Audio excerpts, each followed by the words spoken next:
Previously in Metro, I fell in love with a gas mask and a flashlight. Now in Last Light, the tunnels remember me, and they're still mad. My stealth is loud walking, my aim conserves ammo by missing, and my filters expire more faster than the Boruto anime. Expect mutant hugs I did not consent to. A better romance than Titanic and me, breathing like a low-budget Darth Vader. Let's ruin Moscow's ammo economy again. Welcome to Metro Last Light, where I try to be sneaky, but the tunnels say no. We start the game just how we start our everyday life. Waking up from a nightmare. Who needs coffee when you have sweat running down your back and adrenaline running in your veins? Well, apparently some time has passed since the last game, and Khan has told me about a Dark One who has survived the whole nuke attack I launched a couple years ago. It seems like he was against it, but I believe he's just a hippie. As we go meet Miller, I can't help but to stop and admire how alive this game feels. It's a game where NPCs aren't just being NPCs, you know? People are talking, playing guitar, or just hanging out. Anyway, we go and we report to Miller and tell him that a Dark One is still alive. Khan wants to save it, but Miller wants it dead. He assigns us the mission to go and kill it alongside his daughter, aka the best sniper we have in the whole base. My best. Anna. She doesn't seem to like us or the Dark One, but for now we have a mission to finish. And we can't be distracted by anything. Well, I mean almost anything. Anyway, we finally make it out to the surface where I can finally see the skills of the best sniper in the base, and oh my god, we're gonna die here. We find the Dark One and he's just standing there. Hey Anna, you got a clear shot. World's best sniper. Great. We find him and realize he's only a kid, but even if I'm immune like everybody says I am, I still get knocked out and wake up being captured by some Nazis. And Anna, yeah, she just let it happen with no help. So much for the best sniper in the base. We wake up inside a Nazi base where they kill you if you're a mutant. I think they only do it to make it look like they're trying to help. Well, with the help of another prisoner, we managed to escape and find a way out. Now, my new buddy's name is Pavel, and he is a communist, but that doesn't matter. The only thing that does matter is that we need to get back to the order, and he wants to help. A typical scratch my back, I scratch yours. We get to what looks like a hive prison, and from here on out we learn the most important skill of the game, stealth. And by the way, it comes in handy in many situations. We take out a few guards and make it out of here, but not before releasing the rest of the prisoners. We walk in between a meeting about something about getting ready to invade our home. Now we really have to make it back, and instead of us trying to blend in, Pavel here shoots a bullet in the air, and now we're being chased. I mean, at least shoot the leader. I get shot and wounded, but Pavel is a true friend and helps me up. We get on a rail cart and I can finally shoot back. Our new objective is to head to the theater. From there to Polly's, where I can warn the order about the invasion. Pavel jumps into a pipe like he's an Italian plumber, but he doesn't get too far and ends up being captured. He helped me, so I'll help him. We try our best to sneak in by killing one Nazi at a time until we make it right where Pavel is being executed. I mean, he was just gonna be hanged here in an empty tunnel, right by an exit. Luck is truly on our side. We save him and make our way out to the dark metro. You can tell right away the vibe change into what I like about this game. And what I love about this game is the creepy environment. The fact that you don't know what might come behind you, what's around the other corner, any of that. All of that is what I really enjoy about the game. And speaking of, here is where I meet my worst nightmare. The goddamn spiders, and the fact that you have to keep looking at them in order to try and kill them. Well, at least I have my buddy here to help me kill them. Until I don't, and here is where the scary part is. Well, we finally make it to the surface and try to cross by going into a plane, which later resulted into a very bad idea. I mean, look at Pavel. That's the second time I save him. I'm such a good friend. We try our best fighting some nozzles and making my way downtown, only to run into a new problem. I don't have enough filters, and this sucks. I managed to make it where we're supposed to be, but it turns into a weighty game while we have to defend the gate until they open it. But I keep dying almost every time, so I decide to use that spare time I have to find a new mask or filter. I mean, come on, there has to be one nearby, right? I thought I was soft lock and I had to reset the game, but thankfully all I had to do was just backtrack a little bit, and thanks to that we can make it into the theater. Pavel goes on about talking to his friends and seeing if they let us go through, and in the meantime I am free to explore and buy some stuff. It's good to see that every station is just so full of life. Well, anyway, he says we can go through the theater and even offers me to let me see the show, but I don't have time for that, and nothing can change my well, maybe just a little bit. And after seeing the whole show, we finally make our way out. But before we leave the station, Pavel actually suggests that we have a little drink to celebrate the fact that we are still alive, and I, as a good friend, accepts. He talks to me about how great it is to be a communist and all of that, but notice I'm getting drunk while he looks fine. Huh, must be skill issue, right?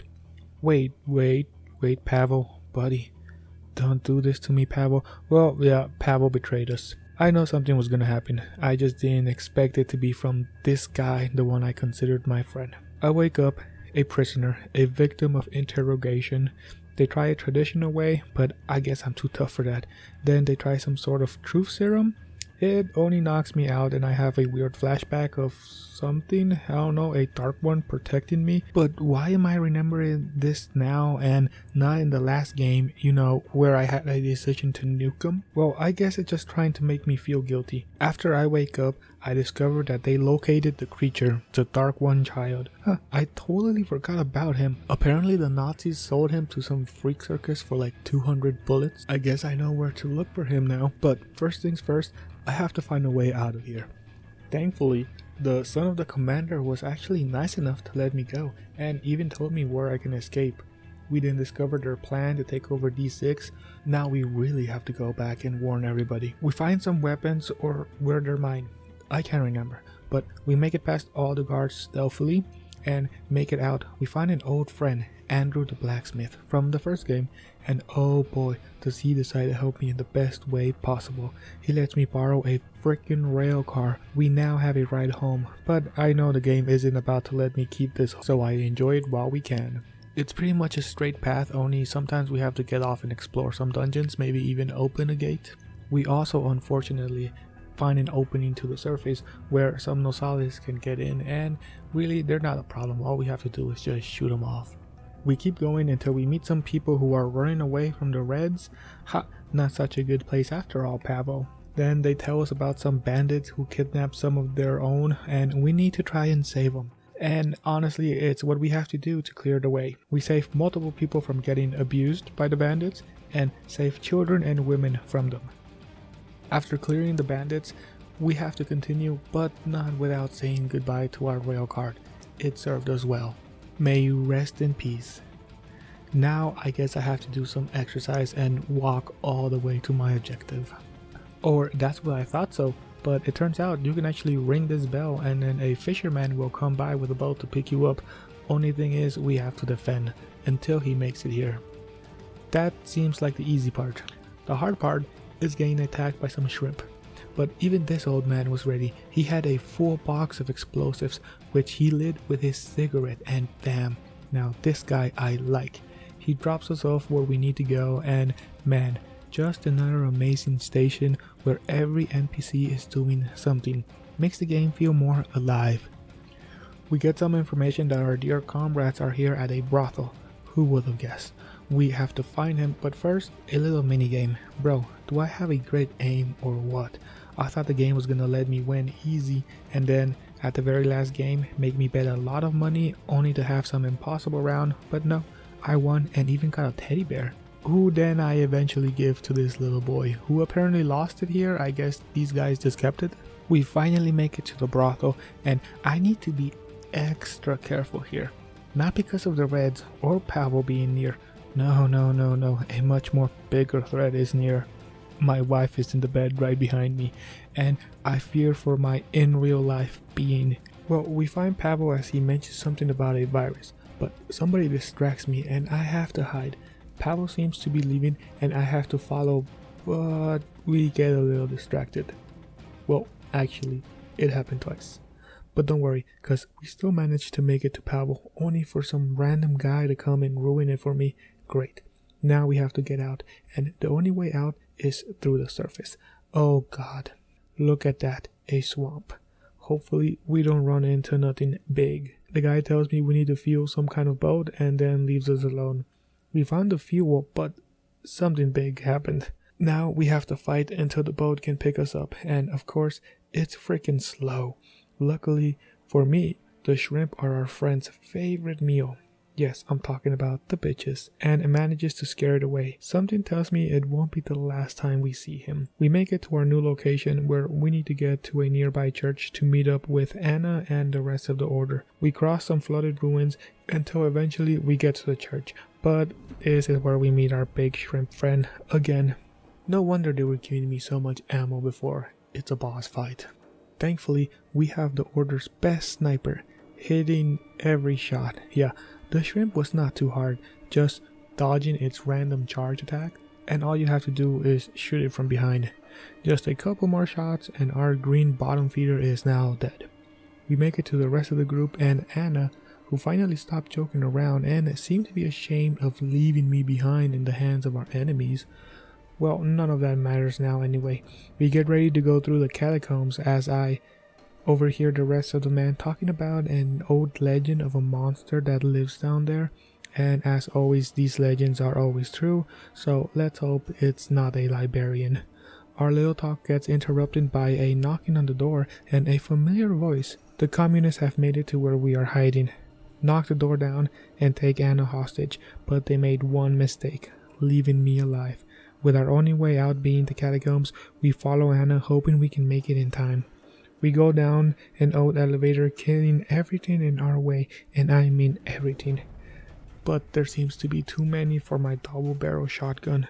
The Nosales take like 2 shots, and by the time I reload one, 2 more are already attacking me. If only I had a shotgun that can shoot multiple shots and have an incredible amount of ammo in its magazine. Oh yeah, something like this should work. It even has a burst mode. And somehow we even get to go deeper into this catacombs. How deep do you guys build this place? We fight some more monsters, but thanks to my new gun, I only die a couple times and get to fight some kind of bat mutant that can only stun us in place, which I find really annoying. But we make it to the other side of the elevator where we get to this bridge, and I, as an idiot, thought somebody was gonna jump down, but nope, they came right from in front of me. Meet our new boss, Rhino, a heavy tank whose only attack is to charge right at you. He ate so many bullets I didn't know if it was just a gimmick fight or if I just had to do that much to him. But eventually he goes down, but not before trapping me inside this grave with a whole flood of water dragging me into somewhere else. I swear, I don't even know how I'm still alive, but here we are, somewhere. But thanks to plot armor, we somehow get to make it where we're supposed to go. We got to the place where they're holding Anna. We also see how this communists are killing a whole station because they have some kind of virus. We later learn that they're the ones who released the virus and are killing the people so they can seem like they're actually helping, but they're really not. It's just one big lie, but I have to save Anna before something happens. They're burning the whole station, even the people, dead or alive. We cross the burning buildings, killing our enemies one by one until we make it to Anna. They ask us to take our mask off in exchange for Anna, but I, as an expert video game player, shoot the bad guy in the head, and of course my bullet ricochets off the helmet. He throws Anna right at me while taking off her mask, and the crash breaks my mask. Thankfully, Khan was like 20 meters away and he helps us. Back at the quarantine zone, Anna and I have sex, I think. It just feels like a dream. We were given the green light to leave. I don't know what all that was about, but okay. Khan and I head out across some buildings until we find a river that can take us where we most desire. Hopefully, I'm not hungry. Otherwise, we'll end up in front of a taco stand. We jump in the river and yeah, after some flashbacks to when I nuked the Dark Ones, we end up near the train of the Dark One child. Wow, how convenient. We get on a rail cart and start chasing the train, killing everything in our way, eventually hopping inside, shooting everybody until we find him. Before we even do anything, he reminds us that we killed all of his race. Yeah, I know. He then faints and I have to carry him out. Apparently he breathes better outside in the surface. We cross the surface, killing multiple enemies until we finally make it inside the building with more communists looking for us. We take care of them how we know best. Multiple groups of enemies just looking for me. Guess I'm that much of a menace? We fight our way until we make it to the traitor. Oh yeah, this guy, he's a traitor who used to work with us but then stole the virus from a lab in D6. The same virus he gave to the communists to, wipe out the whole stations. Well, now he's here, and with the help of the child, we kill him. Man, this guy really won't forget. We try our best to survive the storm, finding shelter where we can, and having more visions. Maybe? I don't know what is reality anymore. We finally make it to our next boss battle. Pavel. He starts by sending some snipers and then more people after me. I'm short on heals, so we have to be extra careful. One mistake and it's over. Thankfully, this doesn't happen and we get Pavel against the ropes. But before we can even do anything, the child shows us his mind and we're left in a very important choice. Kill or spare Pavel. Well, as a token of the friendship we once had, I decide to let him live. And as he lies there on the ground, I walk away to never see him again. But for now, that's the last of my worries. We now have to enter the garden and get a preview of our next boss. A fucking big ass zombie mama bear. But hey, at least I got a lot of ammo on me. We get to the mama bear fight with 80 shotgun shells and 259 AK shots. And the damn bear was still alive after being told that her back was the weak spot. I mean, yeah, come on. A lower back with an exposed muscle and bones seems to be a pretty obvious weak spot. And even after all those back shots after back shots and even more back shots, she still wouldn't go down. Until I watched a tutorial and saw it was the upper back. Yeah, after a couple more back shots, she went down. I save her from some nosales and we head back to finally meet Miller again, but this time with some company. We later see a vision that there are still dark ones somewhere in D6, but to get to them we have to help each other out. The kid comes in handy in this situation. He can go with us to Polis at the peace meeting with the communists and reveal their plan to take over D6.